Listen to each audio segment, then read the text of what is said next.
Hey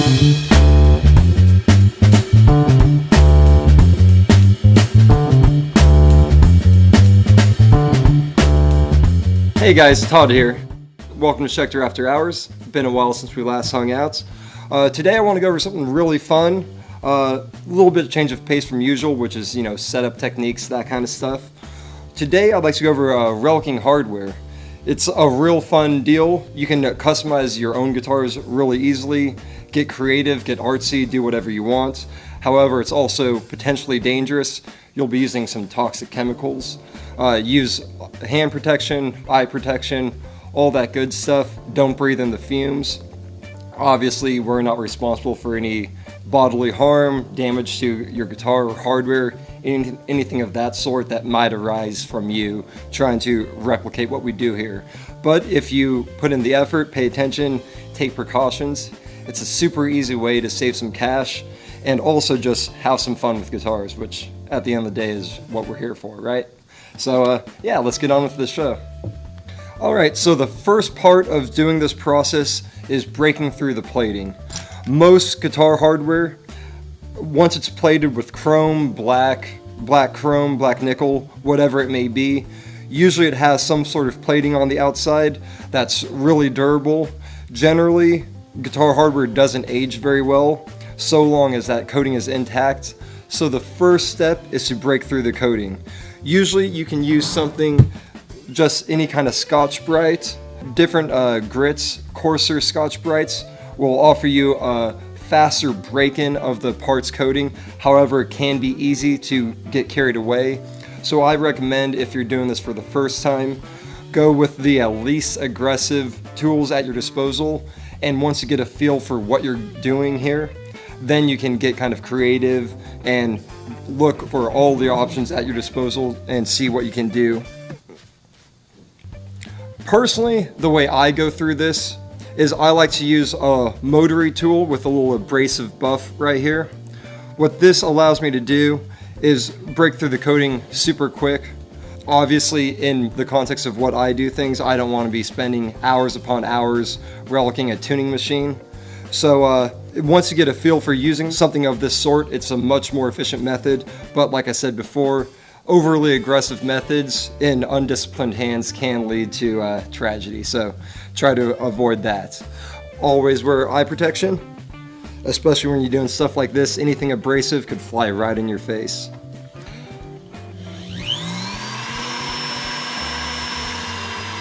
And basically you can see the sheen change as the coating gets roughed up. Now keep in mind also the ergonomics of the guitar as you're relicing the hardware. This is going to be a right-handed guitar, so most likely the vast amounts of wear will happen on the left-hand side of the piece of hardware, the player side. It's always good to get edges. Usually those take a lot more damage than any other aspect.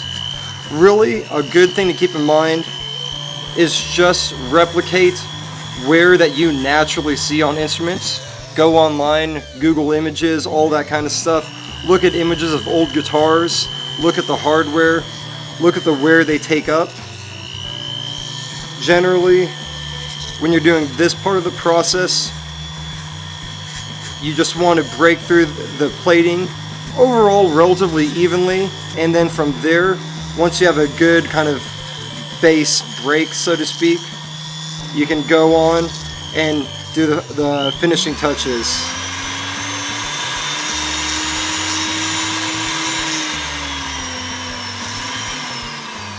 Try to mix up the direction from which you attack the piece with your abrasive so that all the marks don't look like they're going the same direction, which is a dead giveaway that it's a doctored piece.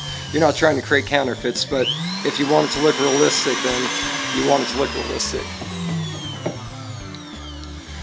So what we have here is basically a chrome stop tailpiece taken down more or less to a kind of a base coating. You see the nice satin sheen. It almost looks like straight up nickel, you'll find that a lot of guitar hardware, once you get past the initial coating, oftentimes does resemble nickel. And by the way, nickel hardware tends to have the thinnest plating of all in my experience. You can break through the plating super fast. Keep in mind that this is a what you might call a non-critical bit of hardware, in that it doesn't have threading, anything of that sort. That will come into play real soon. But you'll notice while I break this piece in, I will take special attention to make sure that I don't mess up the screw heads, the threads, or the playing surface of the saddle. Those are all very important parts of the guitar, and even if it wouldn't look totally genuine if we don't mess those up, personally I feel that the best course of action is to always preserve the playability of the guitar first and foremost. So I'll break through this guy and you can see how that goes. Just like I did with the last one, make sure that I mix up the direction of the cuts. And while caution is always good, you want to make sure that you do get inside the crevices whenever you can manage it. It can be really tough to get around these nuts through which the saddle screws mount, but it's worth the extra time because it is a relatively apparent area if you decide to skip that.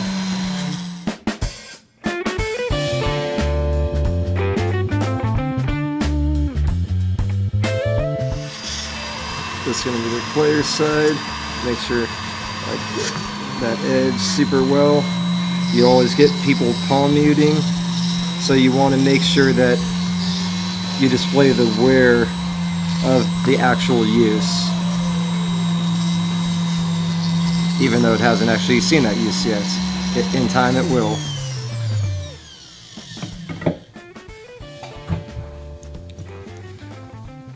And in doing this, keep in mind that all the relicing you're doing right here is just a start. We'll be doing more steps, but even once those steps are complete, what we're doing here will basically predispose all the hardware to an accelerated aging. So while it will look older when you're done, it will look older faster even after that, which means it will kind of uptake natural characteristics of your own use. So what you have here when you're done isn't necessarily going to be your finished product, although it will look good enough to look like it. So let's continue on.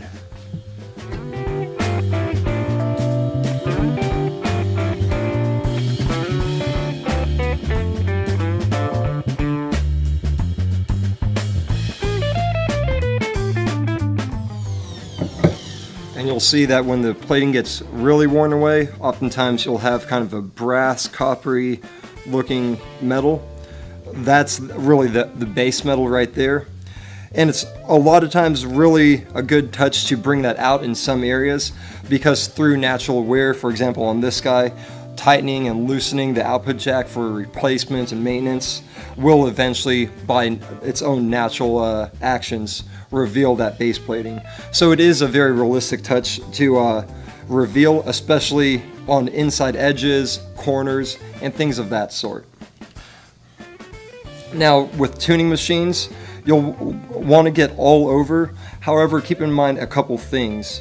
Generally, these areas here, which are recessed within the headstock, will not experience much wear. You don't need to worry about breaking those in. You can if you'd like. However, I never do. It will look a little less realistic if you do that. Although if you're just wanting to get some experience with the whole process, it's not necessarily a bad idea. The main thing to keep in mind is that you avoid messing up or getting contaminants within any kind of threaded bits, such as what you see inside here, or when I get to the little mounting bushings, the threads on the outside.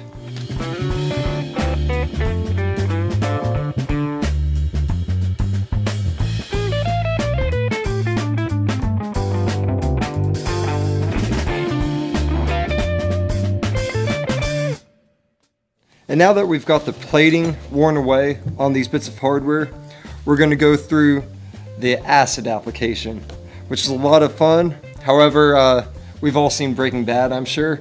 You want to be very careful with any kind of caustic chemical of this sort. What I use is this stuff, ferric chloride. It is essentially iron suspended in hydrochloric acid. It's really awesome stuff. I don't know just how necessary it is. I always wear my mad scientist gloves when I use this stuff. Couple points to keep in mind. Don't use this in any way in which you'll turn it into an aerosol, in which you'll make it airborne. If you do, make sure you know exactly what you're doing and that you wear a P100 rated respirator, because you do not want to inhale this stuff. However, the ways in which we'll use it will be quite safe. Also, it stains really bad, so keep that in mind. Alright. So, basically what this will do is once you apply it to your metal bits, it will begin eating through the metal. It will eat into the metal. If you left it overnight, chances are you'd come back and find basically a little plate full of dust. So, it is quite powerful. This is one part of the operation where you can't just apply it and then let it sit. You will probably not want to let it sit for longer than 15 minutes, and even then that will be quite a relic looking piece if you let it sit that long. I generally use a Q-tip to apply it. I use gunsmithing Q-tips. They're really durable, and once you're done using the Q-tip, you can snip off the cotton swab ends and use the wooden part as a little dowel if you got any strap button holes you got to fill up or anything of that sort. So just paint the acid along. You'll see it darken, take up colors as it mixes, coalesces, whatever you might want to call it, with the metals underneath. Greens, blacks, browns, all that stuff you may see pop out. Try to apply it to areas where body sweats, body acids, oils, they may sit on a bit of hardware and just eat into it. It's one reason why I commonly go relatively heavy on the tuning machine keys when I age them, is because with all the friction, the body oils, the fact that people oftentimes don't wash their hands as often as they should, they get pretty cruddy and pretty worn down. Generally, it's quite realistic to have a pretty worn down tuning machine key. The reason I do them, I apply the acid on a paper plate with a paper towel over it, is because the paper towel will absorb some of the acid and hold it against the piece as it ages. If, for example, it's lifted up in this case, you'll never really be able to have the entire thing laying flat and touching the paper towel, which is actually a good thing. This has a pattern on it. It's worth noting, if you have a towel of this sort saturated with acid and it's held against the piece, it will kind of transfer that pattern to that piece as well, which isn't always what you want. So this is just a slow go process, more or less, but make sure that you're diligent in your applications, get all the good bits. You want it to look realistic. And again, keep in mind that this stuff will work as it sits. A big aspect of how it ends up looking will be how long you let the acid sit. Like I said, you let it sit overnight.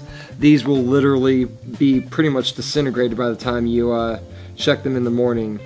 Usually, I find that if I want something heavily relicked, I give it about a 15 to 20 minute soak. I apply this, let it sit 15 to 20 minutes. You'll notice on the tail piece, the bridge, I always try to do increased wear on the player's side of the hardware. because generally that's where the hand will rest during palm mutes, things of that sort.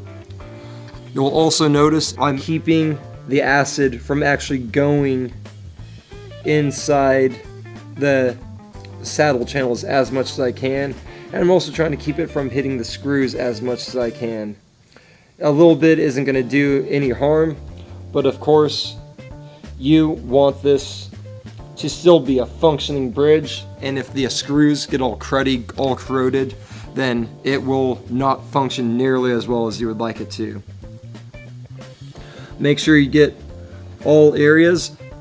Really the only area that you can kind of ignore is the bottom, because no one's really going to see that at all. Of course, if you're trying to create something that actually looks like a legitimate 50-year-old piece, even once it's taken off the guitar, you'll want to do that, but very few people ever set that as their goal. A little note that's fun to also take into account is you'll probably see the acid bead differently off bits of hardware depending on where you place it. Generally, it will sit more readily in an area where you've really thoroughly broken through the finish. However, in an area where there's still some sort of plating on the hardware, you'll tend to see it bead up in droplets. Generally, if you go through the plating very thoroughly, you'll see it flatten out like this. It's nothing too detrimental, but it's worth keeping in mind that any area where it beads up rather than lays flat is an area that won't age as much from exposure to the acid. Once these sit, they'll look like sweat drops that have been on there for a while. Someone rode this guitar hard, put it away wet, and let time do quite a number on the hardware. And yeah, we'll see how it looks afterwards, and from there we'll go to the process of applying an oxidation accelerant, which will give us the final finishing touches and give us really the super cool relic hardware that we want to see. Alright, and now we're back. We've let these parts sit with the acid on them for 15 minutes, at which point I rinsed them underneath water and then dried them off very well with an air gun. If you don't have an air gun handy, an air compressor, just make sure you towel blot them dry very thoroughly, because you don't want any water to cause rusting that you don't intend. So once we've got the bits of hardware, as you can see, the acid left patterns just like skin acid would skin oils in wearing down the different parts of the plating. After we've done this, now we're going to apply an accelerator. Basically, an oxidation accelerator is just a liquid that will allow us to expedite the process of these guys naturally aging. It's really a liquid that contains all the elements that usually cause these items to build up their rust, their verdigris, those other parts of aging that we equate with old weathered hardware. Alright, so like I said, I'm using a pipette here. However, if you have a Q-tip or something like that, you don't have access to anything like this, although they are very affordable, feel free to substitute whatever you have available. It's also worth noting that this stuff is much less caustic than the ferric chloride.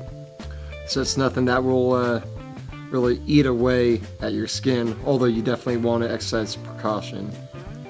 Wherever the acid left kind of a rashy impression on the hardware, this stuff will act upon it as if it was really the elements of nature. So you will see more rapid aging of those areas where the acid ate through into the metal than you will any other areas. Really, the acid is just to eat into the metal. It doesn't cause the actual aging, the relicing kind of look that we tend to consider relict. This is the stuff that does that. It's also worth noting that this will only react upon the parts of the metal that have only been eaten into. It will not necessarily react to any part of the plane that you have not already broken through. this stuff for the most part will have very little to no effect on that. It really will only do anything on raw metal. Obviously, you'll want to gauge your use based upon how crazy you want it to look. If you just want it to look very realistic, minor wear, you would have done relatively little breaking in, just a really quick acid bath. We gave these guys 15 minutes, maybe 5-10 minutes, and then just a moderate use of this stuff. If you want it to look like something a Viking used and is pulled out of some moor in Finland or something like that, then of course this is more what I go for.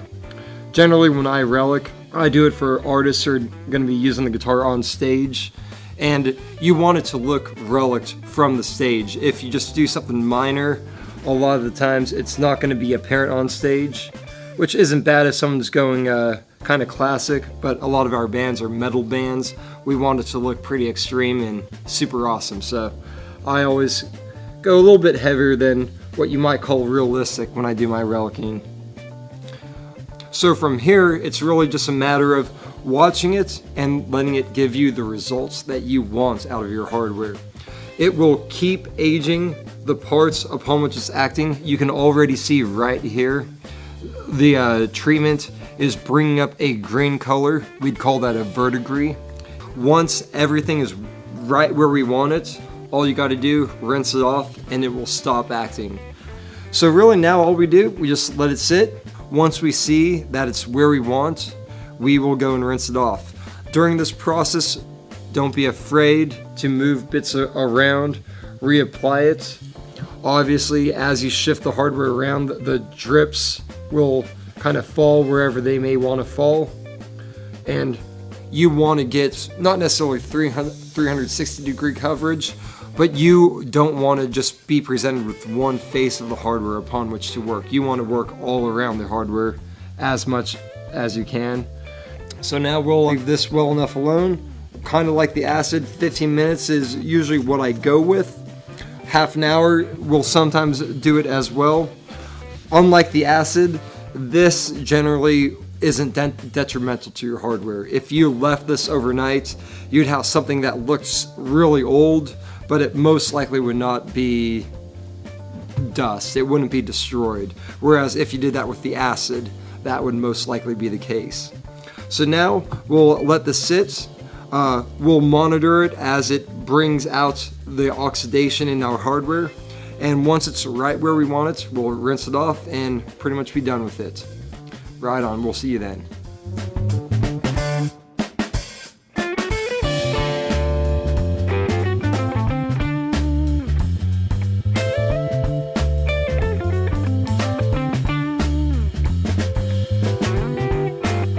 Alright, so these have been sitting with the accelerant, the oxidation accelerant, for about 15 minutes, at which point I wash them off, so that now they're no longer aging, so to speak.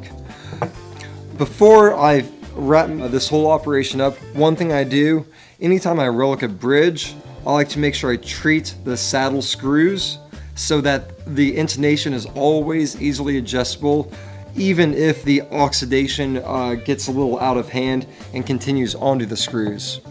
For that, I use Triflow.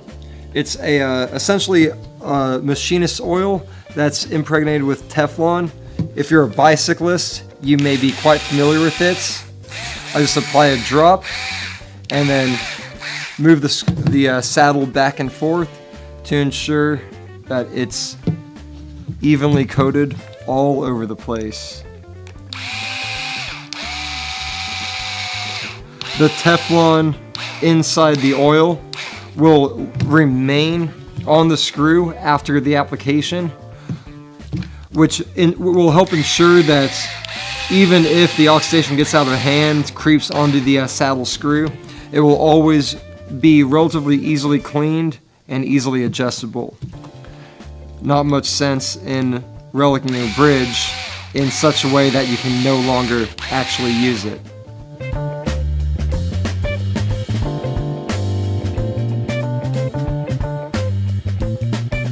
And now what we have is some fully aged hardware. Of course, depending on how heavily you break through the plating, how much acid you apply, how long you let the acid sit, how long you let the oxidation accelerant sit, they'll all dictate how your hardware comes out. As you can see right here on our output jack plates, the acid got a little aggressive on the side. Generally, I wouldn't be too much of a fan of that, but it's not necessarily unrealistic. And really, that's all there is to it. Keep in mind, different platings, different colors of hardware will relic in different methods, at different rates. You may have to adapt your techniques for the job at hand. However, this will allow you to readily alter any hardware to make it look a little bit older. Even if, like me, you're not someone who generally is into relicing guitars, this does come in really handy. Say, for example, you find a great guitar for a great price at a garage sale. It's old, but some of the hardware is missing or defunct, can't be used. With this, you could buy new, fully functioning hardware, relic it, make it look kind of similar to the other hardware on there, so that when you get the guitar all together, you don't have any bits that look out of place. It's always weird when you have old, dinged up guitar with brand spanking new chrome hardware on the headstock or whatsoever.